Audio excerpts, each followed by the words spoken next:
However, sometimes the person, one of them could say, my contribution was I was at home with the children. The court in the recent years has been a bit harsh about that, because they say sometimes you can have a spouse who has married you because of your property. So the court would look at the circumstances of your marriage to say whether or not it's a 50-50.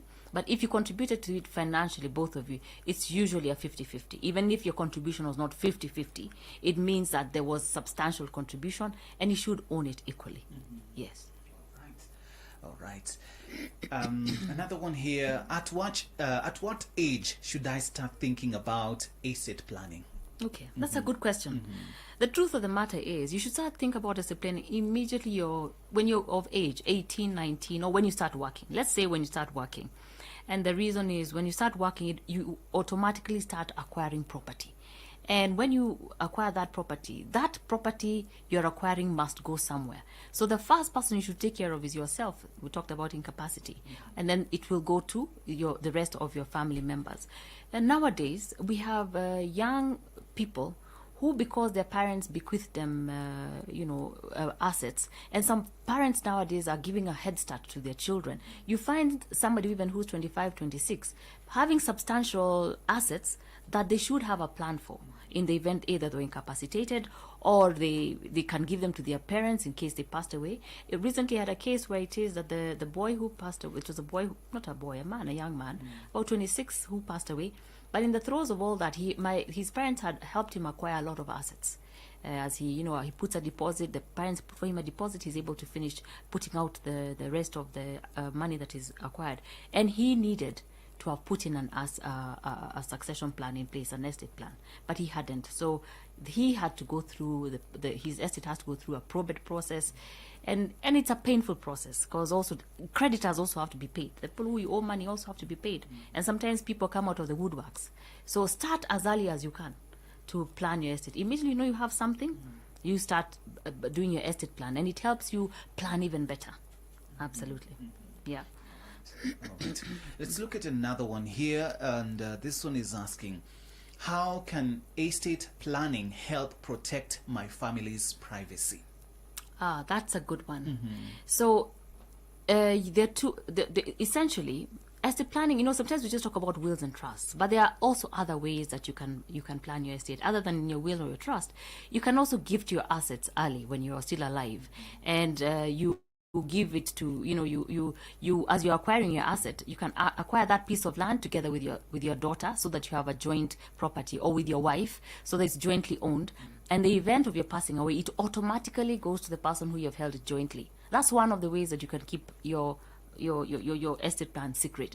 The other way is through a trust. A trust, being a private document, is not declared in court.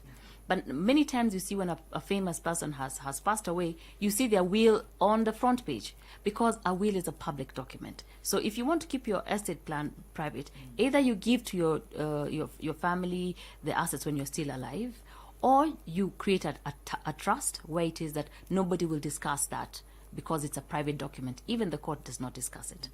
Yes. All right. Another one here. Can I name multiple executors or trustees in my estate plan? Yes. Preferably not more than 4.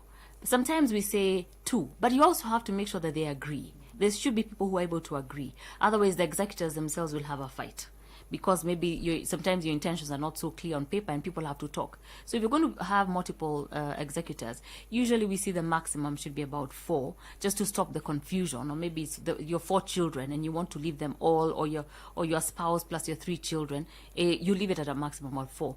However, if you can have 2 and they're trustworthy, then have the 2, so that in case something happens to one of them, you put in the other. The problem of leaving only one, which I've come across in practice, is if that person passes away, you have to go back to court to appoint another executor. So it's usually better, at least not one, but more than one. Yes, and less than 4. Yeah. All right. An eye-opener right there. Another one here would like to know, how can I ensure my digital assets are included in my estate plan?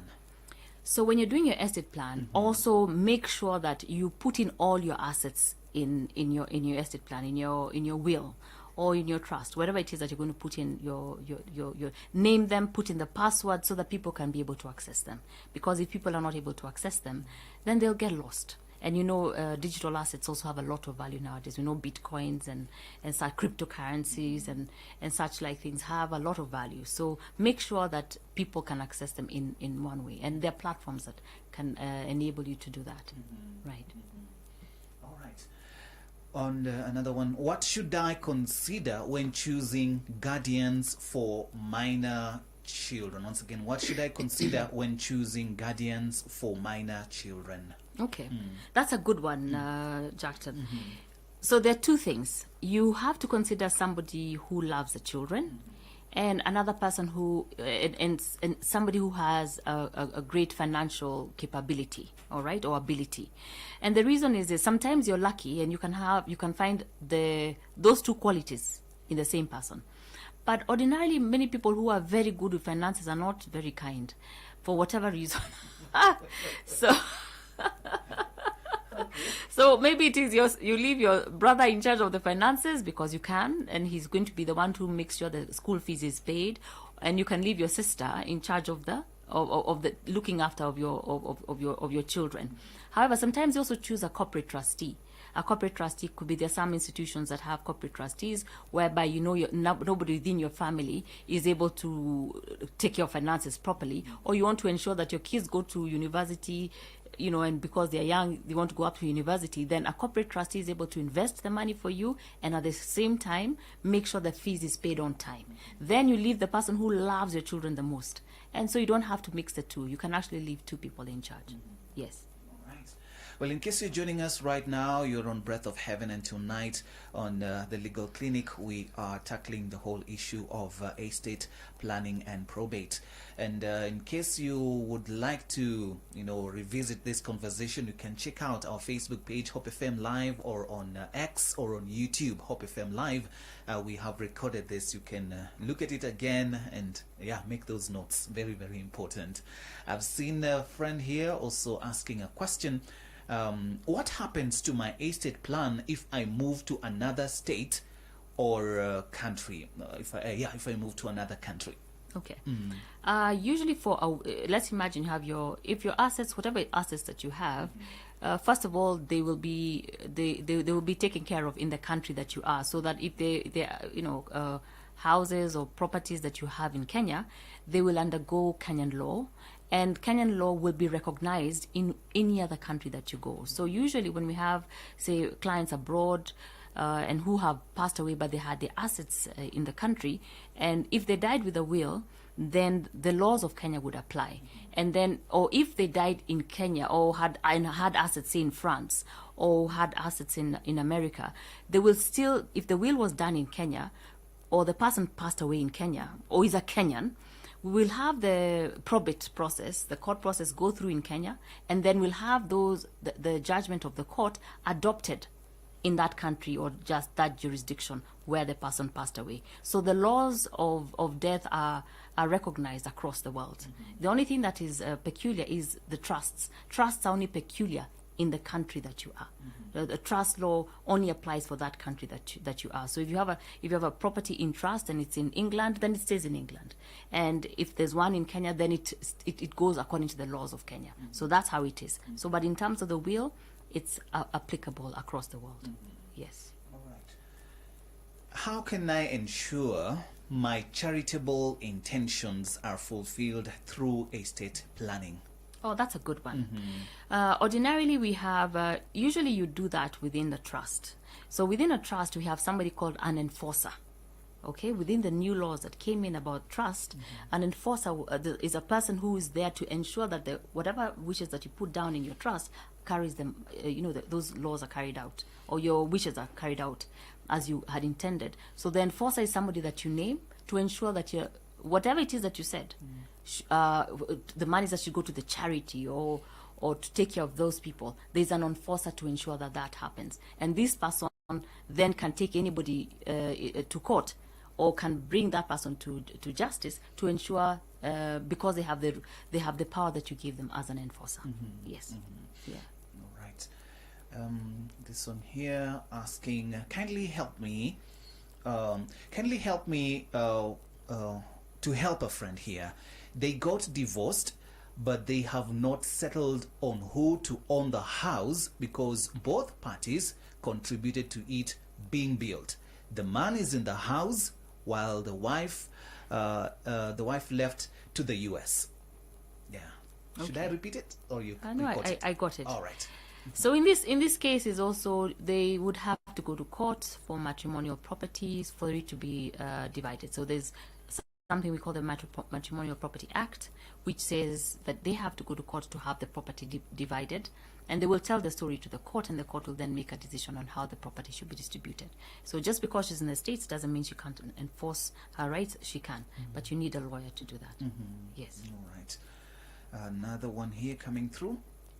Probably you had touched on this on behalf of this listener. How long does the probate process typically take in Kenya?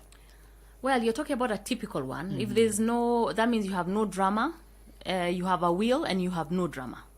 That one can take, it normally takes it about 9 months if the court is sitting properly and there are no, there's nothing that's making sure that the court sits properly, or, or the judge has not gotten sick or something. So usually a 9-month process. But how long can it take? We have cases that have taken 42 years. 42 years? 42 years. And the reason we have that is because of family conflict. So my passion for that, Jackton, is to ensure that families have had these discussions before, because the probate process can be long and tedious. And as I said, we have 42 years as one of our record taking in terms of settling the matters. Even within our own, practice, we've had matters that have run for a long, long time. And the matters are complicated by the families themselves because of lack of communication or infighting. So they can take long. 9 months to X. Right. All right. Somebody is interested to find out how much does probate cost and who pays for it? So probate is meant to be taken. Probate, that means, for those listeners who just come in, probate means that the matter has gone to court. And so who's going to pay for that process that's going to be in court? Ordinarily, of course, when it's before the court makes its judgment as to who's going to get what asset, of course it's you who's going to pay for it. But it's the way the laws look at it is that at the point of distribution, those assets should first take care of any debt that's there within the estate. That means even the cost of settling the estate, and then the balance is what's left for the people who are meant to benefit from the estate. But ordinarily, it's the estate itself that should take care of that burden. But when you start out, because lawyers ask for fees up front, you'll probably pay for it, and maybe you'll then get your compensation from your family once the case is done, as you're doing the distribution, and say, this is the cost of the estate for distribution. So because an heir or a beneficiary is meant to get that benefit free and clear of any debt. So they're not meant to inherit debt from you. The estate pays for all the debt that it acquires. Yeah. So many times, Jackton, people think that you can, when you've left a piece of land, you're going to inherit all of it. No. Some of it, you have to sell off some of it. You may have to sell some of it to take care of the legal costs, the transfer costs, the transport costs, because it's going to come from somewhere. Either it comes from the estate or from your pocket. Yes. All right.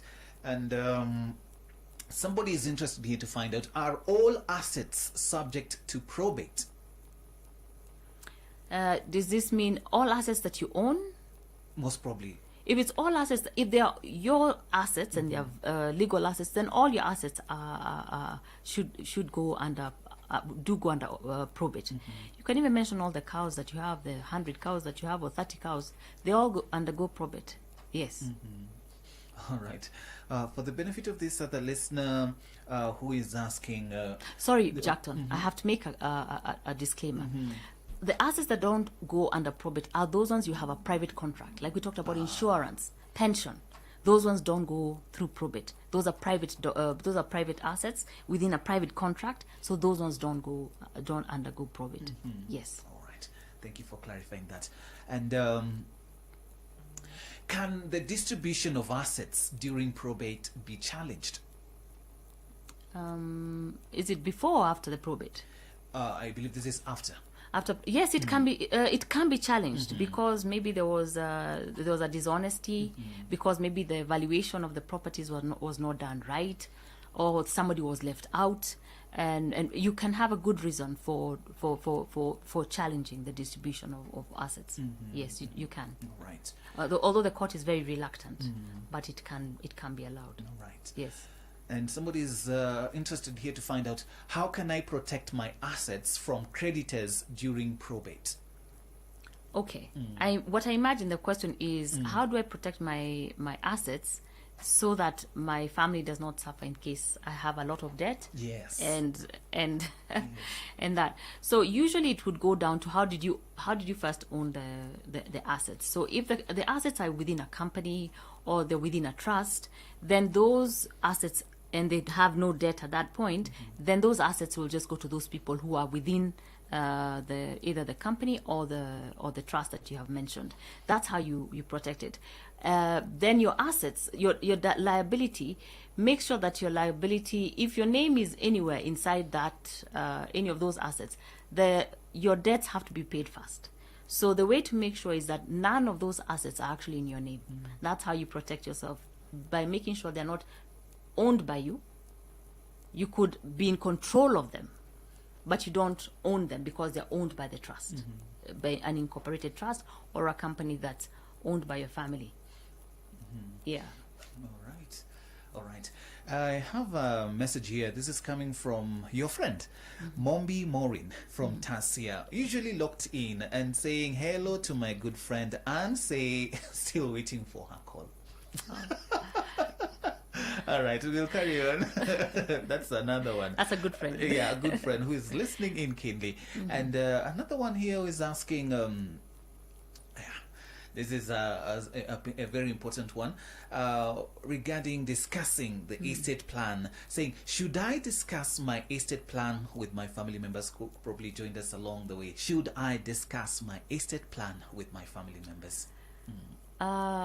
You should, if you can. But not all families are the same. We have to be, careful about that. There could be a family that you tell and they do something to you and you're not there tomorrow.